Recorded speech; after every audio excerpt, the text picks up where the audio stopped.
अस्सलाम वालेकुम students. Lesson number 1 button lecture number 4।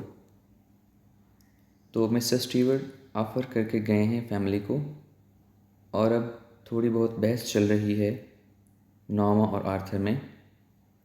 और आर्थर गुस्लखाने में दांत साफ़ कर रहा है तो नॉर्मा उससे इस ऑफ़र के बारे में सवाल कर रही है। तो नॉर्मा पूछती है उससे, doesn't it intrigue you? Intrigue दिल में कोई तजस्सुस, कोई ख्वाहिश, दिलचस्पी या लालच पैदा करना। क्या ये तुम्हारे दिल में तुम्हारे अंदर कोई दिलचस्पी पैदा नहीं करती? अब सवाल बड़ा वैलिड है कि इतनी बड़ी ऑफ़र है, $50,000 हैं, तो क्या तुम्हारे दिल में किसी भी किस्म की कोई दिलचस्पी पैदा नहीं होती? इट ऑफेंड्स मी, ये बात मुझे नागवार गुजरती है। ऑफेंड एनॉय करना, नाराज़ करना, तैश दिलाना। आर्थर सेट, आर्थर ने कहा। तो आर्थर का कहना है कि दिलचस्पी की बजाय इस बात पर मुझे गुस्सा आता है। आई नो, मुझे पता है, बट लेकिन नामा रोल्ड अनदर कर्लर इन हर हेयर। कर्लर बालों को कर्ली करने के लिए, घुंघराले करने के लिए एक कंघा सा कह लीजिए, वो उसने अपने बालों में लपेटा। Doesn't it intrigue you too? क्या ये तुम्हारे दिल में कतअन कोई दिलचस्पी पैदा नहीं करती? बिल्कुल तुम्हारे दिल में कोई ख्याल नहीं आता? आर्थर ने इस बात का कोई जवाब नहीं दिया। नॉर्मा ने फिर पूछा, you think it is a practical joke? तुम क्या इसको कोई अमली मजाक समझते हो?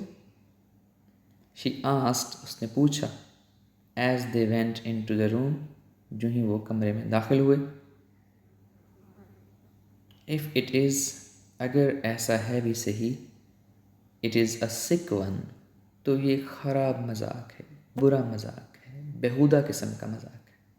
तो अब आर्थर ने जवाब दिया है कि अगर ये मजाक भी है तो ये कोई अच्छा मजाक नहीं है, ये बहुत ही फजूल और बेहुदा किस्म का मजाक है। नामा सैट ऑन हर चेयर, नॉमा अपनी कुर्सी पर बैठ गई। एंड सैट, और कहने लगी, आफ्टर अ मोमेंट, एक लम्हे के बाद, maybe it's some kind of psychological research. Maybe हो सकता है ये किसी किस्म की नफ्सियाती तहकीक हो रही हो। तो आप नामा का पॉइंट ऑफ व्यू समझ रहे होंगे। नामा इस पर बात करना चाहती है और इसको एक नफ्सियाती तहकीक का हिस्सा समझ के इसमें दिलचस्पी दिखाना चाह रही है। हो सकता है ये किसी किस्म की नफ्सियाती तहकीक हो। आर्थर श्रग एक बॉडी जेस्चर है, कंधे उचकाना, मतलब दोनों कंधे थोड़े ऊपर की जानिब करके छोड़ दिए जाते हैं, नीचे कर दिए जाते हैं। और ये एक जेस्चर ऑफ इंडिफरेंस है कि आप ये दिखाना चाहते हैं कि इट डज़न्ट मैटर, मुझे से कोई फ़र्क नहीं पड़ता, लापरवाही दिखाने के लिए, आई डोंट केयर। तो आप ये भी देखते होंगे, एक ज़ुबान जब आती है तो पूरा एक बॉडी मूवमेंट्स और फेशियल एक्सप्रेशंस का सिस्टम साथ लेके आती होती है। तो अंग्रेज़ी बोलने वालों के यहाँ बहुत रिवाज है शरक करने का। तो आर्थर ने कंधे उचकाए। कुड भी, हो सकता है। Maybe some eccentric millionaire is doing it. Eccentric का मतलब थोड़ा सा सनकी, खबती, थोड़ा सा डिफरेंट, ऑड, स्ट्रेंज, खिसका हुआ, जिसे हम आम ज़ुबान में कहते हैं, खबती किस्म का। मिलियन आप जानते हैं 10 लाख को कहते हैं, तो मिलियनियर करोड़पति। तो जब नामा ये दलील पेश कर रही है कि हो सकता है ये कोई नफ्सियाती किस्म की तहकीक हो, तो अगले सवाल का फिर खुद ही वो जवाब दे रही है कि फ़ंडिंग कौन कर रहा है, इसके लिए पैसे कौन दे रहा है। तो उसका जवाब भी उसने खुद ही तलाश कर लिया। अब एक थ्योरी अपने जहन में वो फ्रेम कर रही है कि ये नफ्सियाती तहकीक है और कोई खबती किस्म का करोड़पति ये पैसे दे रहा हो और वो ये तहकीक करवा रहा हो। मे भी हो सकता है। तो आर्थर के मुख्तसर जवाब, इंतहाई मुख्तसर जवाब ये शो कर रहे हैं कि वो इस में बिल्कुल भी दिलचस्पी नहीं ले रहा है। Wouldn't you like to know? क्या तुम जानना नहीं चाहोगे, जानना पसंद नहीं करोगे? नॉमा ने पूछा। Arthur shook his head. Arthur ने अपना सर नफ़ी में हिलाया। वाई, क्यों? नॉमा ने फिर पूछा। क्यों नहीं जानना चाहोगे? बिकॉज इट इज़ इमोरल, क्योंकि ये गैर इखलाकी है।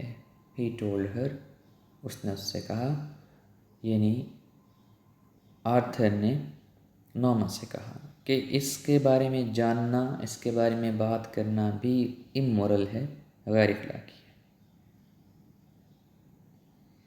तो यहाँ से आप आर्थर की शख्सियत के बारे में अंदाज़ा लगा सकते हैं, उसकी मॉरल वैल्यूज़ क्या हैं।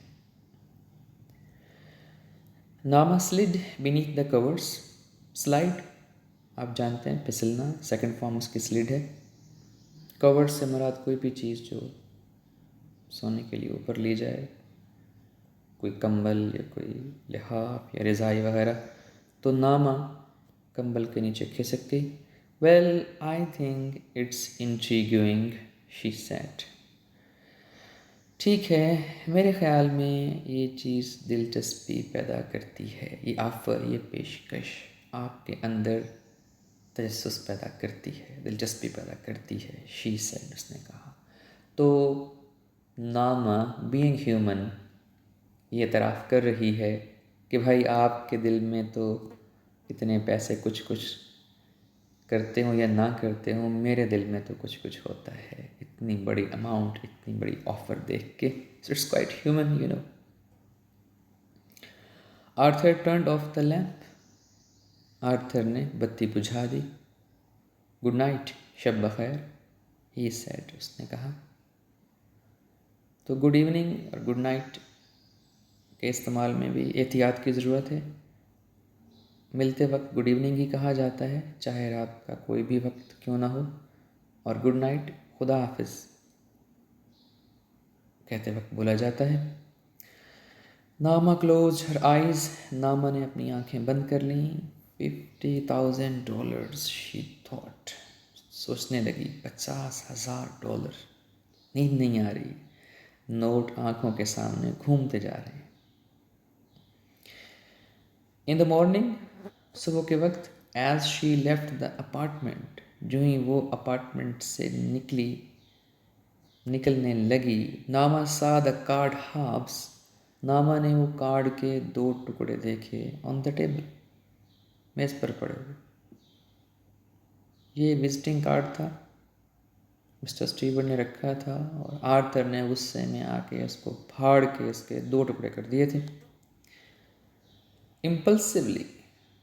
इम्पल्सिवली होता है इज़्तिरारी तौर पर, in an unthinking moment, unintentionally, गैर इरादी तौर पर, बगैर सोचे समझे, इज़्तिरारी तौर पर।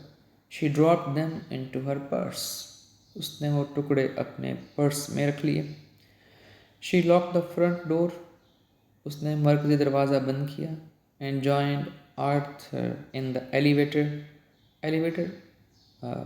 लिफ्ट होती है, ब्रिटिश इंग्लिश में, अमेरिकन में एलिवेटर कहलाती है। तो वो लिफ्ट में आर्थर के पास चली गई। अब ये दोनों अपना घर बंद करके अपने अपने काम पे जा रहे हैं। While she was under coffee break, जब उसका कॉफ़ी का वक्फा था ऑफिस में, दफ्तर में, टी ब्रेक होती है। She took the card halves from her purse. उसने अपने पर्स से कार्ड के दोनों आधे टुकड़े निकाले एंड हेल्ड और रखा, होल्ड रखना, पकड़ना, द टॉर्न एजेस उन फटे हुए किनारों को, टुगेदर दोनों फटे हुए किनारों को मिलाया, टॉर्न फटे हुए, थर्ड फॉर्म है टीयर की।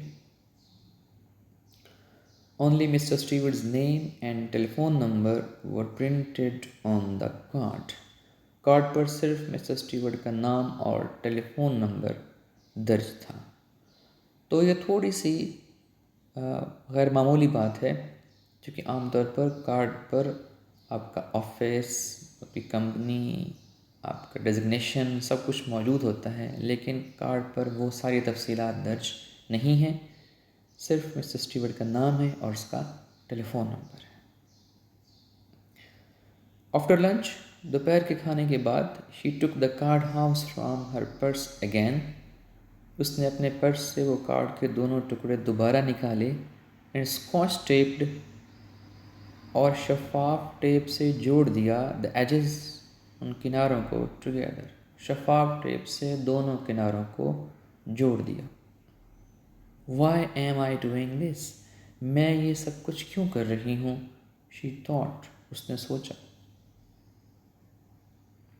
ये सवाल बड़ी अहमियत का हामिल है कि अभी तक उसके जहन में कोई मंसूबा नहीं है, किसी किस्म का कोई प्लान नहीं है कि मुझे इस कार्ड का क्या करना है, लेकिन ये सब कुछ बस वो किए जा रही है और ख़ुद से सवाल भी कर रही है कि मैं ऐसा क्यों कर रही हूँ। Just before 5 she dialed the number. 5 से थोड़ी देर पहले उसने वो नंबर डायल कर लिया, वो नंबर जो मिस्टर स्टीवर्ट का था और जो कार्ड पे दर्ज था। 5 का वक्त बड़ी अहमियत का हामिल है कि 5 ही क्यों मेंशन किया गया है, क्योंकि दुनिया भर में ऑफिस वर्किंग आवर्स 9 to 5 होते हैं तकरीबन, और ऑफिस जॉब को 9 to 5 टाइप ऑफ जॉब बोला जाता है। तो ये 5 का जो वक्त है ये उस कॉन्फ्लिक्ट को ज़ाहिर करता है, उस कश्मकश को ज़ाहिर करता है जो सारा दिन उसके अंदर चलती रही है कि मैं मिलाऊं ना मिलाऊं, क्या करूं, मुझे ये नंबर रब्ता करना चाहिए मिस्टर स्टीवर्ट से, नहीं करना चाहिए। लेकिन 5 बजे चूँकि दफ्तर बंद हो जाने हैं तो उससे थोड़ी देर पहले आखिरकार उसने नंबर मिला ही लिया। गुड आफ्टरनून, दोपहर बखैर, said mister Stewart's voice, mister Stewart की आवाज़ सुनाई दी। नामा almost hung up, hang up phone बंद कर देना होता है, जो पहले लैंडलाइन फ़ोन हुआ करते थे तो उसमें एक रिसीवर होता है जिसको आप हाथ में पकड़ते थे और एक क्रेडल होता है जिसके ऊपर डायल करने के लिए पैड मौजूद होता था। तो उस रिसीवर को उस क्रेडल पर अगर रख दिया जाता तो फ़ोन बंद हो जाता था, उसे हैंग अप करना या फ़ोन बंद करना कहते थे। तो हैंग की सेकंड फॉर्म हंग। ऑलमोस्ट तकरीबन, नामा ऑलमोस्ट हंग अप, नामा तकरीबन फ़ोन बंद ही करने लगी थी, बट लेकिन रिस्ट्रेंड हर सेल्फ, रिस्ट्रेन रोक लिया उसने अपने आप को। उसका दिल चाहा एक लम्हे के लिए कि वो फ़ोन बंद कर दे, तो उसके ज़हन में कश्मकश तो है। कभी उसका दिल चाहता है कि मैं रब्ता करूं, लेकिन साथ साथ वो फिर ये भी लग रहा है कि शायद कुछ गलत हो रहा है ये। तो वो तकरीबन फ़ोन बंद ही करने लगी थी, लेकिन फिर उसने अपने आप को रोक लिया। शी क्लियर्ड हर थ्रोट, उसने अपना गला साफ किया, खंखारा। तो ये भी जाहिर करता है कि थोड़ी सी आप कन्फ्यूजन में हैं और you are not feeling confident. एतमाद बहाल करने के लिए उसने अपना गला साफ किया। This is Mrs Lewis, Mrs Lewis बात कर रही हूँ, शी सेड, उसने कहा। यस मिसेस लुइस, हाँ Mrs Louis.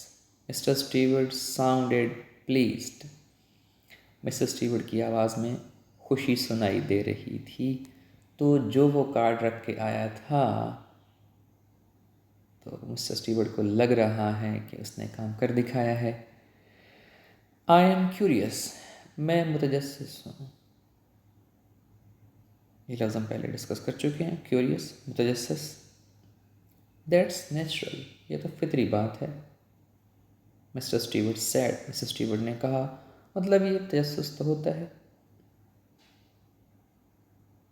Not that I believe a word, एक लफ्ज़ पर भी मुझे यकीन नहीं आता, of what you told us, उसके एक लफ्ज़ पर भी जो आप हमें बता गए थे। यानी जो कुछ आपने हमें बताया था, मुझे तो उसके एक लफ्ज़ पर भी यकीन नहीं आता, मुझे तो उस पर बिल्कुल भी यकीन नहीं आता।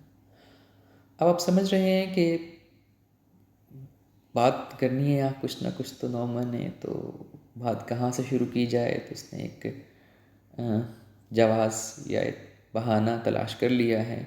वरना ऐसा तो नहीं है कि उसे बिल्कुल भी यकीन नहीं है। अगर बिल्कुल यकीन ना होता तो यकीन बिल्कुल फ़ोन ना करती। ओह इट्स क्वाइट ऑथेंटिक, ये तो बिल्कुल हतमी बात है, ऑथेंटिक, पक्की, कोई शक व शुबे वाली बात ही इसके अंदर नहीं है। Mr Stewart answered, mister Stewart ने जवाब दिया, वेल वट एवर, ठीक है जो भी हो। नामा स्वेलोड, स्वेलो का मतलब कुछ निगलना होता है, टू टेक समथिंग इन, लेकिन ये इन मानों में भी इस्तेमाल होता है कि आप किसी की बात को ना चाहते हुए भी तस्लीम कर लें कि चलें मान लिया आप कहते हैं तो। When you said, जब तुमने कहा था, someone in the world would die, कि दुनिया में कोई शख्स मर जाएगा, what did you mean, तो इससे तुम्हारा क्या मतलब था। जब तुमने ये कहा था कि दुनिया में कोई भी शख्स मर जाएगा, तो इससे तुम्हारा क्या मतलब था। तो आप सवाल की नौइयत को समझिए कि उसे बाकी सब कुछ मंजूर है, बस थोड़ा सा एक आदमी का मरना नौमा के लिए परेशानी का सबब थोड़ा बहुत बन रहा है, वरना तो उसे सारी ऑफर में कुछ भी काबिल एतराज़ बात दिखाई नहीं दे रही है। एग्जैक्टली दैट, बिल्कुल यही मतलब था। ही आंसर्ड, उसने जवाब दिया, इट कुड बी एनीवन, और ये मरने वाला कोई भी हो सकता है। All we guarantee is that, जिस बात की हम ज़मानत देते हैं वो ये है, you do not know them, क्या आप उन्हें जानती नहीं होंगी, बस जो मरने वालों को, ये ज़मानत है हमारी। एंड ऑफ कोर्स, और यकीनन, that you would not have to watch them die, आप उन्हें मरते हुए भी नहीं देखेंगी। दो बातों की यकीन दहानी करवाई है मिस्टर स्टीवर्ट ने, कि एक तो आप मरने वालों को जानती नहीं होंगी, और दूसरा ये कि आप उनको मरते हुए भी नहीं देखेंगी, मतलब वो आपकी नज़रों के सामने भी नहीं मरेंगे। फॉर $50,000, मोहम्मद सेड, रकम कंफर्म करना चाह रही हैं नामा, तो क्या $50,000 के बदले में ना। दैट्स करेक्ट, हाँ ये दुरुस्त है। शी मेड अ स्कॉफिंग साउंड, स्कॉफिंग, नफरत जाहिर करती हुई, तंजिया, मजाक उड़ाती हुई, आवाज़ कह कहा, तो उसने एक नफरत अंगेज तंजिया आवाज़ निकाली, दैट्स क्रेजी, ये तो पागलपन है। नॉनदलेस, जो भी हो, दैट्स द प्रपोजिशन, यही सारी पेशकश है, यही सारी ऑफ़र है। ये आपको अच्छी लगे या बुरी लगे, क्रेजी है, जो भी है, बात तो बस इतनी सी है। Mr Stewart said, Mr Stewart कहने लगे, would you like me to return the button unit, क्या आप चाहती हैं कि मैं आपको बटन यूनिट वापस कर दूँ। नामा स्टीफन, नामा का लहजा सख्त हो, स्टीफन, सख्त हो जाना। सर्टनली नॉट, बिल्कुल भी नहीं। शी हंग अप एंग्रीली, और उसने गुस्से से फ़ोन बंद कर दिया। तो आज हमने एक और स्टोरी की एपिसोड देखी है, जिसमें नॉमा ने फ़ोन किया है, कुछ मालूमात ली हैं मिस्टर स्टीवर्ट को, और जब मिस्टर स्टीवर्ट ने उसको ऑफ़र की है कि मैं आपको, अगर आप चाहें तो बटन यूनिट वापस कर दूं, तो नॉमा ने गुस्से से मना कर दिया उसे, और फ़ोन भी बंद कर दिया। तो आज के लिए इतना ही। Thank you so much, have a nice day.